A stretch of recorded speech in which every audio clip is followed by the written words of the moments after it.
अन्य लोग जैसा आनंद होटल में जाके मनाते हैं, आज वैसे ही अपन आनंद जिनवाणी सुन के मनाएंगे, ठीक है ना। जब बोलिए अनंतानंद सिद्ध परमेश्वरी भगवान की जय। बस जब बोलिए देवादिदेव मूलनायक 1008 श्याम स्नान भगवान की जय। जब बोलिए देवादिदेव 1008 शीतलनाथ भगवान की जय।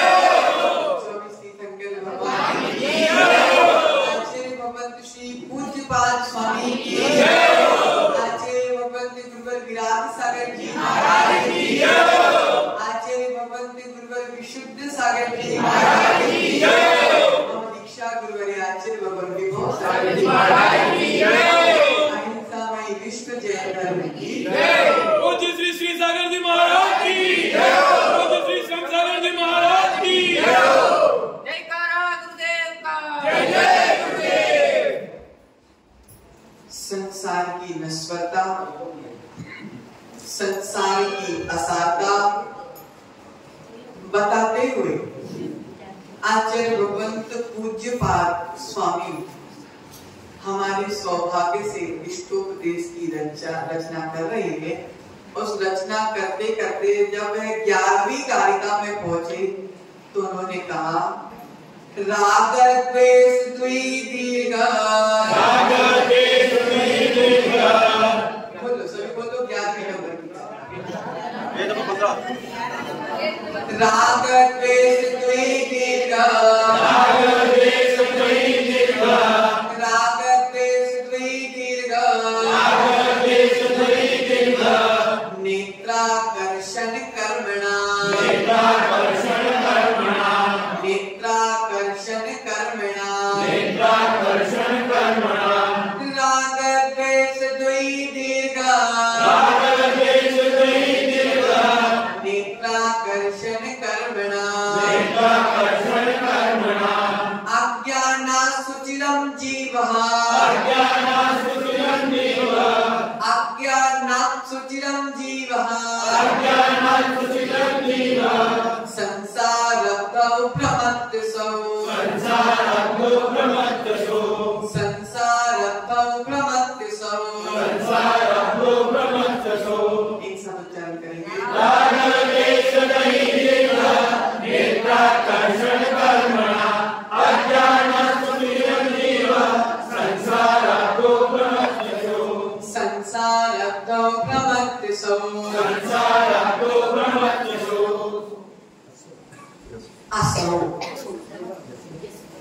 यह जीव संसारी प्राणी संसार हो, इस संसार रूपी समुद्र में, कौन से समुद्र में? संसार रूपी समुद्र में अज्ञानता से सुचिरम, कब से? अनादिकाल से। कब से भटक रहे भाई तुम? अनादिकाल से। सुचिरम अनादिकाल से राग द्वेष द्विदीर्घा, राग द्वेष रूपी दो डोरियों से नेत्राकर्षण कर रहा, घुमाई जाती मथानी की तरह भ्रमंती धूम रहा। प्रियात्मन, स्याद्वा देशना प्राप्त करने वाला भव्य जीव, देशना लब्धि का पावन योग, जब विशुद्धि जाग जाती है तभी देशना का रसपान किया। संक्लेशता में जिनवाणी की बात पल्ले नहीं पड़ती। जब भीतर की विशुद्धि जाग जाती है तभी जिनवाणी की बातें पल्ले पड़ती। देशना के माध्यम से हम अपने ज्ञान के क्षयोपम की वृद्धि कर रहे हैं, विशुद्धि को भी बढ़ाने का प्रयास कर रहे हैं एवं अपने जीवन के कल्याण का मार्ग भी प्रशस्त कर रहे हैं। प्रवचन अरुण भाई हम आपको क्यों दे रहे हैं रोज? कि आप ज्ञानी बन जाओ। अक्षय भाई, हम आपको प्रवचन क्यों दे रहे हैं? कि आप ज्ञानी बन जाओ। ज्ञान के लिए अगर प्रवचन सुनने आए हो तो घर वापस चले। क्या ज्ञान के लिए अगर वीरेंद्र भाई जो प्रवचन सुनने आ रहे हो तो घर वापस चले जाओ, कोई मतलब नहीं प्रवचन सुनने का। आचार्य भगवंत कह रहे हैं प्रवचन ज्ञान के लिए नहीं, प्रवचन श्रद्धान के लिए है। प्रवचन ज्ञान के लिए नहीं, प्रवचन सम्यक दर्शन के लिए है। प्रवचन ज्ञान के लिए नहीं, प्रवचन सम्यक ज्ञान के लिए है। प्रवचन ज्ञान के लिए नहीं, प्रवचन सम्यक चारित्र के लिए। प्रवचन तुम्हारे लिए ज्ञान के लिए नहीं, सम्यक दर्शन के लिए है। अक्षय भाई, सम्यक दर्शन हो जाएगा तो नियम से सम्यक ज्ञान हो जाएगा और चारित्र की ओर तुम प्रेरित हो जाओगे। मुन्ना भाई, ये प्रवचन संसारी बनने के लिए नहीं है, ये प्रवचन हमको मोक्ष मार्ग में बढ़ने के लिए। प्रियात्मन, अगर विद्वान बनना है तो कई विद्वान घूम रहे हैं, उनसे जाके पढ़ लेना। लेकिन अगर ज्ञानी बनना है तो दुनिया में बहुत ज्ञानी बनाने वाले बैठे हुए हैं। लेकिन सुनील भाई, अगर केवल ज्ञानी बनना तो जिनवाणी सुनना। ज्ञानी बहुत घूम रहे, लेकिन हम प्रवचन ज्ञानी बनने के लिए नहीं, हम प्रवचन केवल ज्ञानी बनने के लिए सुनते हैं। क्योंकि आचार्य भगवंत कह रहे जो सम्यक दृष्टि होगा वह नियम से ज्ञानी होगा। अच्छे भाई, संबंध समझो। जो सम्यक दृष्टि होगा वह नियम से ज्ञानी होगा, लेकिन जो ज्ञानी है वह सम्यक दृष्टि है या नहीं है ये कंफर्म नहीं। माताओं, समझ में आ रहा है कि केवल मुंडी हिला है? आचार्य भगवंत कह रहे हैं जो सम्यक दृष्टि होगा वह नियम से ज्ञानी होगा, लेकिन जो ज्ञानी है वह सम्यक दृष्टि है या नहीं है इसमें विकल्प हो सकता। प्रियात्मन, लेकिन सम्यक दृष्टि ज्ञानवान अवश्य होगा। आचार्य भगवंत नेमी चंद्राचार्य ने लब्धि सार ग्रंथ में लिखा कि मैं जहां पर जो कहूंगा सम्यक दर्शन लब्धि के लिए कहूंगा और सम्यक दर्शन के लिए कहूंगा और सम्यक चारित्र प्राप्त करने के लिए कहूंगा। सम्यक दर्शन से कहूंगा और सम्यक चारित्र प्राप्त करने के लिए कहूंगा। प्रियात्मक, प्रश्न आ गया कि आप ज्ञान के लिए क्यों नहीं लिख रहे? ये पूज्यपाद स्वामी ने ग्रंथ किसके लिए लिखा? ज्ञान के लिए लिखा था? किसके लिए लिखा? मेरे लिए। तुम्हारे लिए तो लिखा है, लेकिन किसके लिए लिखा? ज्ञान पाने के लिए लिखा कि क्या के लिए लिखा? कारण तो होगा पीछे कुछ। श्रद्धा मजबूत करने की। मैं जो शास्त्र लिखूंगा उससे ज्ञान तो होगा ही होगा। प्रशिष भाई, आज पूजपा स्वामी कह रहे हैं जो भी मैं शास्त्र लिखूंगा उससे ज्ञान तो होगा ही होगा, लेकिन ज्ञान के लिए ज्ञान नहीं है। ये स्तोपदेश जी का ज्ञान के लिए नहीं है, आपको समझा रहे पूजपा स्वामी, लेकिन समझने के लिए नहीं है, श्रद्धान के लिए है, और श्रद्धान के साथ आचरण करने के लिए। नहीं तो श्रद्धा कर ली कि कल्याण होगा, सम्यक दर्शन ज्ञान चारित्र से कल्याण होगा। महाराज हमने ज्ञान कर लिया, हमने श्रद्धा कर ली, लेकिन ना हमारे भीतर अभी सम्यक दर्शन है, ना ज्ञान है, ना चारित्र है, फिर ही कल्याण होने वाला नहीं है। कुछ ज्ञान हुआ, ज्ञान तक नहीं रहना। आचार्य भगवंत का उद्देश्य समझो कि है ज्ञान तुम्हारे लिए केवल और केवल निमित्त बन रहा है, लेकिन उसका लक्ष्य सम्यक दर्शन ज्ञान और चारित्र तीनों की एकता प्राप्त करना है। आचार्य भगवंत यहाँ पे कह रहे हैं कि जिनवाणी का जो ज्ञान दिया जा रहा है माताओं, ये दीपक के समान है। किसके समान है? दीपक के समान है। एक कमरा इस तरफ है, एक कमरा इस तरफ है, बीच में दरवाजा। भाई, एक कमरा इस तरफ है और एक कमरा इस तरफ है, दोनों बीच में दरवाजा है, दरवाजा में चौखट बनी हुई है। अब आचार्य भगवंत कह रहे आपने दीपक जला के चौखट पे रख दिया, अब रोशनी कहाँ कहाँ होगी?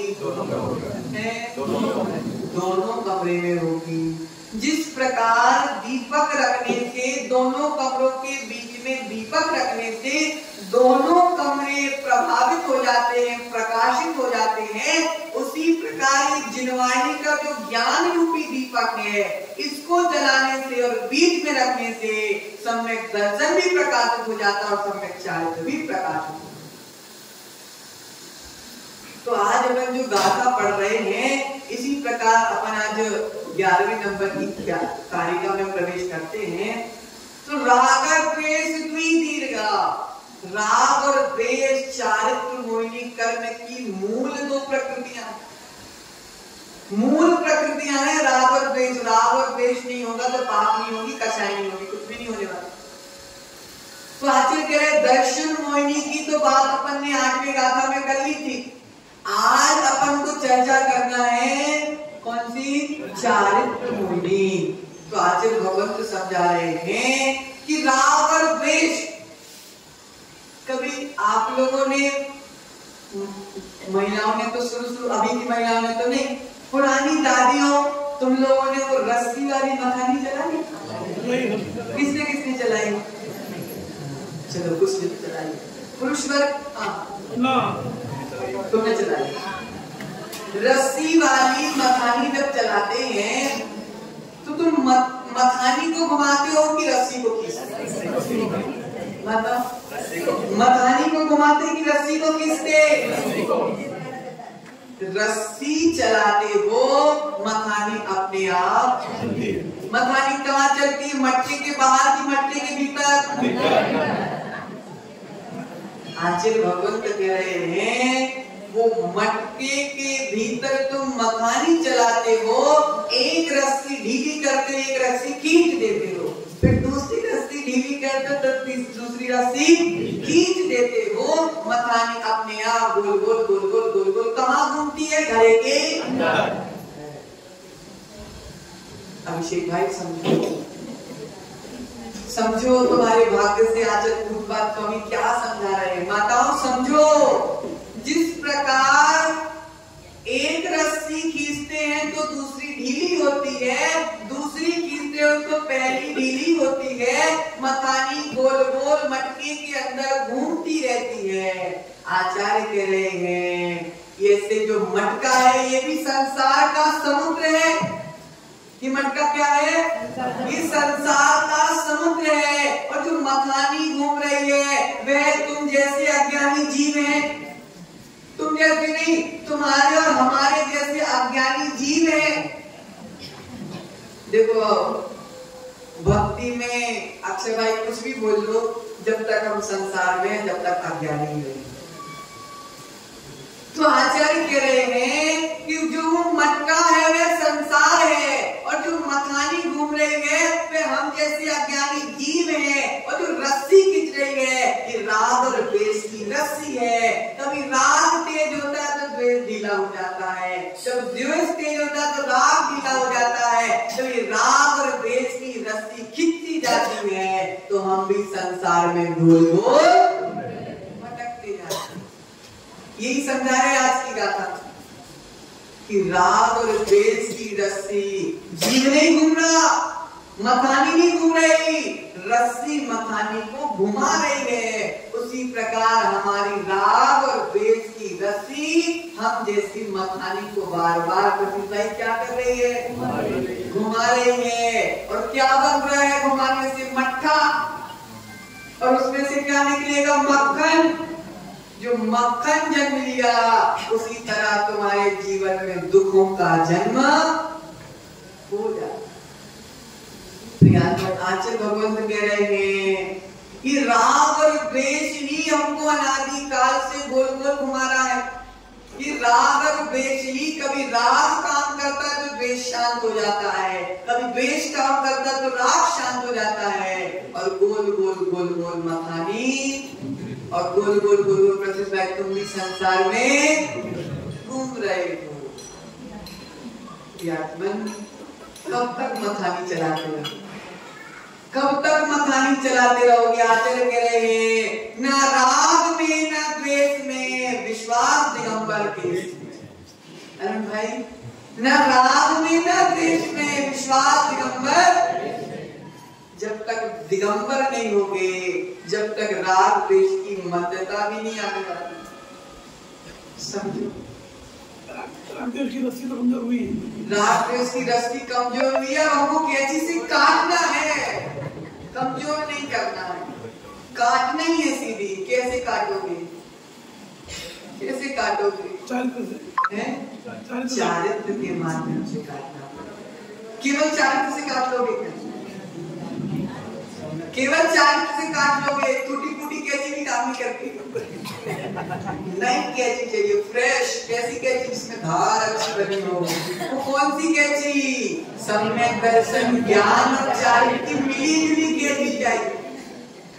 रत्नत्रय की कैची से ये रस्सी काट पाओगे माताओं, प्लास्टिक की कैची से नहीं काटना, नहीं तो ना मट्ठा बन पाएगा ना कल्याण हो पाएगा।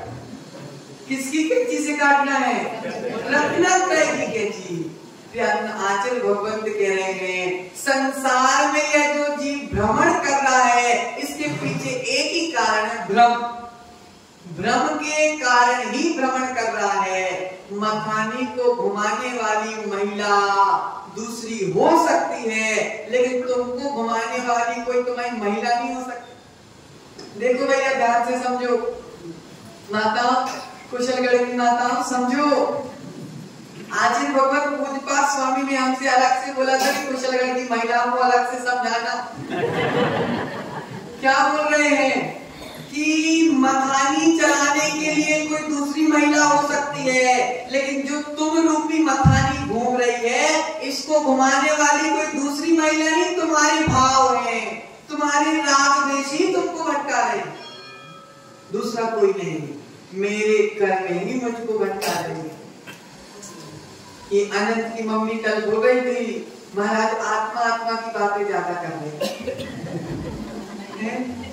अनंत की मम्मी बोल रही थी अनंत के पापा कि महाराज आत्मा आत्मा की बातें ज्यादा कर रहे हैं। जब आत्मा की बातें सुनोगी माता तभी आत्मा का कल्याण करता है। संसारी बातें तो बहुत सुन ली हमने, हैं? दिया और बाती हम, और क्या ये रिश्ता क्या कहलाता है, बहुत सुन लिया। कितने सालों से देख रहे हैं कि आत्मा की बातों को सुनने के लिए वहां तो 3.5 महीने मिले। कितने महीने मिले? 3.5 महीने। चित्त लगा के सुन लो तो आत्मा का कल्याण हो जाएगा, नहीं नहीं तो फिर क्या है, महाराज चले जाएंगे, फिर चालू हो जाएगा। क्या चालू हो जाएगा? कहानी कर सांस भी कभी बहोगी। समझो, आत्मा की बातें समझो, भटको नहीं। अरुण भाई, जीत ने बोला कि दादा मुझे दुकान में घुमाने लेके चलो। तुमने उठाई गाड़ी और तुमने नाती को उठा के दुकान में, बाजार में घूमने चले गए। नाती को तो तुम घुमा रहे हो बाजार में, लेकिन जो नाती तुम्हारा संसार में घूम रहा है वो तुम नहीं घुमा रहे। और जिस तरह नाती को तो तुम संसार में नहीं बाजार में घुमा सकते हो, लेकिन नाती को संसार में घुमाने वाला उसका रागद्वेष है। आज भगवान क्या कह रहे? दादा देखो, अज्ञानात, क्या शब्द आया? अज्ञानात, हमारा अज्ञान ही हमको घुमाने वाला है। रशिद भाई, कोई नहीं घुमाएगा तुमको। कौन घुमाएगा तुमको? अज्ञानात, तुम्हारा अज्ञान ही कहाँ घुमाएगा? संसार प्रभु अतः संसार रूपी समुद्र में घुमाएगा। प्रियमन भ्रमंती, भ्रमण करता है, ठहरता नहीं है, रमता नहीं है, भ्रमण करता है। कभी तुमने देखा कि समुद्र बिल्कुल शांत हो, इधर खड़े हो गए तो धक्का मार के वहां पहुंचा देगा, फिर वहां से धक्का मारेगा तो इधर पहुंचा देगा। ऐसे ही संसार में तुमको तिर्यंच बने, धक्का लगा तो मनुष्य में आ गए, मनुष्य में पाप किया, धक्का लगा नरक में चले गए, नरक से धक्का लगा देव में चले गए। धक्का खाते खाते चारों गतियों में तुम घूम रहे हो, रुक नहीं रहे हो एक जगह, भ्रमण कर रहे हो, ठहर नहीं रहे हो। अब ठहरना है जीवन में, अगर ठहरना है तो ठहरना पड़ेगा। बताओ, अगर एक जगह ठहरना है तो ठहरना पड़ेगा। कहाँ ठहरना पड़ेगा? आत्मा में ठहरना पड़ेगा। जो जीव आत्मा में ठहर गया वो ठहर गया, और जो आत्मा में नहीं ठहर पाया वो दुनिया में किसी कोने में ठहरने वाला नहीं है। प्रियात्मन, आचार्य भगवंत कह रहे हैं, तूने ये दुर्लभ मनुष्य पर्याय प्राप्त करी है। काय के लिए प्राप्त की है? परिवार बढ़ाने के लिए। काय के लिए प्राप्त की है? राग द्वेष करने के लिए। काय के लिए प्राप्त की है? टकलू होने के लिए। काय के लिए प्राप्त की? बताओ ना। आचार्य भगवंत कह रहे हैं, ये पेन है, ठीक है, महात्मा ये क्या है? इसका ढक्कन निकालो, समुद्र के एक कोने में फेंको, तो जो पेन है वो दूसरे कोने में। क्या समझे? ये पेन है, इसका ढक्कन उठाकर एक कोने में फेंक दो, कहाँ? समुद्र में, और जिस पेन को दूसरे कोने में फेंक दो। अब पेन और ढक्कन का मिलन हो जाएगा क्या? हो जाएगा क्या? फिर बांसवाड़ा में नया समुद्र तो नहीं है जिसमें ये ढक्कन और पेन का मिलन हो जाए। बोलो सेठ साहब, पेन और ढक्कन का मिलन हो जाएगा क्या? ये पेन और ढक्कन का मिलन होने वाला नहीं है। और अगर मान लो अगर तुम्हारा पुण्य रहा तो पेन और ढक्कन का मिलन भी हो सकता है, लेकिन ये मनुष्य पर्याय जो प्राप्त करी है, एक बार बर्बाद हो गई तो दूसरी बार मिलने वाली नहीं है। समझो, आचार्य भगवंत क्या कह रहे? डाल कर राई समुद्र, राई फिर मिलती नहीं, राई पर मिल जाए पर ये नर भव वापस मिलता नहीं। राई, राई तो सरसों समुद्र में डाल दो, मिलेगी क्या? अगर मिल भी जाए, मिल भी सकती है, लेकिन ये नर भव वापस मिलने वाला नहीं। आचार्य भगवंत कह रहे हैं, दुर्लभता बता रहे नर भव की, लेकिन नर भव की जो दुर्लभता तुम समझ नहीं रहे हो, इसलिए राग द्वेष की मथानी रोज चला रहे, रोज मथानी चला रहे। कौन कौन मथानी चलाता है इसमें? सब चला रहे। जो जो संसार में सब राग और द्वेष की मथानी चला रहे हैं। इसलिए समझो, आचार्य भगवंत आपको समझा रहे हैं, जो श्रम करे वो श्रवण। अच्छा भाई, जो श्रम करे वो श्रवण, और जो भ्रम करे सो भ्रमण।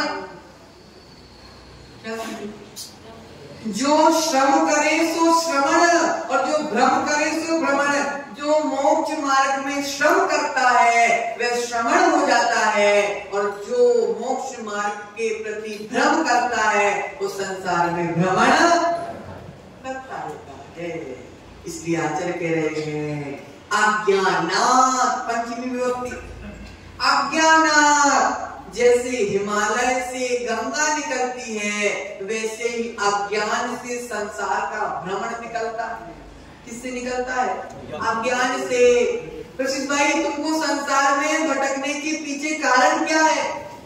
तुम संसार में जो बिलक रहे हो, भटक रहे हो, धक्का खा रहे हो, इसके पीछे कारण क्या है? अज्ञान। अज्ञान ही कारण है। अज्ञान के अलावा कोई भ्रमा नहीं सकता।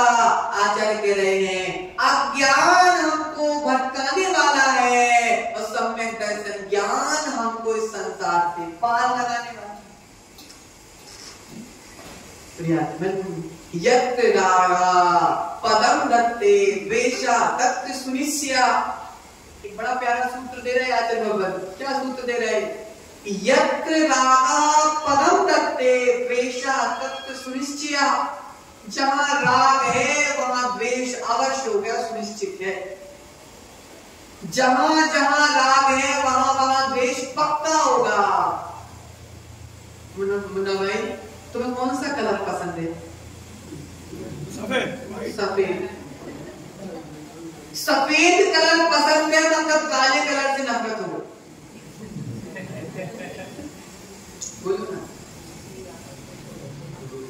सफेद कलर अगर पसंद है तो काले कलर से नफरत हो गई। हमको पसंद नहीं है तो सफेद से राग हो गया, तो काले से द्वेष अपने आप हो गया कि नहीं हो गया? बोलो माता। हमारा बच्चा है, हमें अपने बच्चे से बहुत प्रेम है। बच्चे को कोई एक व्यक्ति अगर दो बातें सुना दे तो उससे नफरत होना निश्चित है। तो जहां राग होगा वहां द्वेष होना निश्चित है। इसलिए आचार्य भगवंत कह रहे हैं राग भी संसार का कारण है, द्वेष भी संसार का कारण है। मथानी में दोनों रस्सी चाहिए कि एक रस्सी में काम हो जाए? एक रस्सी में काम नहीं होने वाला। इसलिए आचार्य कह रहे हैं मथानी को मथने के लिए दो रस्सी चाहिए। उसी प्रकार संसार में जीव को संसार में भटकने के लिए राग और द्वेष दोनों ही चाहिए, और दोनों एक साथ होते हैं। जहां जहां राग है वहां वहां द्वेष है, जहां जहां द्वेष है वहां वहां राग है। जीवन में राग द्वेष के कारण हम भटक रहे हैं, अपने अज्ञान के कारण हम भटक रहे हैं। इसलिए आचार्य कह रहे हैं तू अज्ञान को छोड़ दे, कपड़े अपने आप छूट जाए। तू अज्ञान को छोड़ दे, कपड़े अपने आप छूट जाएंगे। जिस अज्ञान के छूटने से प्रसिद्ध भाई कर्म छूट जाती, कपड़े किस खेत की मूली? बताओ। जिस अज्ञान के छूटने पर कर्म छूट जाएंगे तो कपड़े कौन से खेत की मूली है? तो एक बार छोड़ के तो देख मुन्ना भाई, तू छोड़ के देख एक बार। अज्ञान छोड़, मैं कपड़े छोड़ने का नहीं बोल, तू अज्ञान छोड़ दे बस। ढीले पड़ गए, ढीले पड़ गए अगर अच्छे से खुल गए तो ठीक है, नहीं तो कैंची चलाना पड़ेगा। कौन सी कैंची? ज्ञान की कैंची, सम्यक दर्शन ज्ञान चारित्र की कैंची। फिर तो अपने आप। आचार्य कह रहे हैं कपड़े छोड़ने की जरूरत नहीं मनोज भाई, कपड़े छोड़ने ही नहीं है, हमको तो अज्ञान छोड़ना है। फिर हम देखें तो कपड़े कैसे नहीं छोड़ते। इसलिए मत फंसो अज्ञान की लीला में, मत फंसो अज्ञान की लीला में। ये अभिषेक भाई ने किसी की शादी करा दी। अब देखो अज्ञानता की लीला देखो। अभिषेक भाई ने किसी की शादी करा दी। अब शादी के बाद ऐसा हुआ कि उनकी पट लिखाई नहीं। अब वो क्या बात है? अभिषेक भाई तुमने हमको फंसा दिया। क्या लड़ेंगे वो कि अभिषेक भाई तुमने हमको फंसा दिया, हमको कहाँ अच्छी मिलने वाली थी, तुमने कहाँ हमको। अब हमने मुन्ना भाई को बोला कि तुम व्रत ले लो, ये त्याग कर दो, वो त्याग कर दो। इन्होंने बातों बातों में त्याग कर दिया, लेकिन भीतर अज्ञान बैठा हुआ था। भीतर अज्ञान बैठा हुआ था, वीरेन भाई ने त्याग तो कर दिया, बाद में लड़ने आ रहे महाराज से कि तुम महाराज ने हमारा जीवन खराब कर दिया, ना हम यहाँ के रह गए ना हम वहां के रह गए। ये है अज्ञान की निशा। अज्ञानी हमेशा दूसरों को दोष देता है, अज्ञानी हमेशा दूसरों को दोष देता है, तुमने ऐसा किया, तुमने ऐसा किया, तुमने ऐसा किया। लेकिन जो ज्ञानी होता है, दुनिया वाला मेरा कुछ नहीं करता, जो भी करूंगा मैं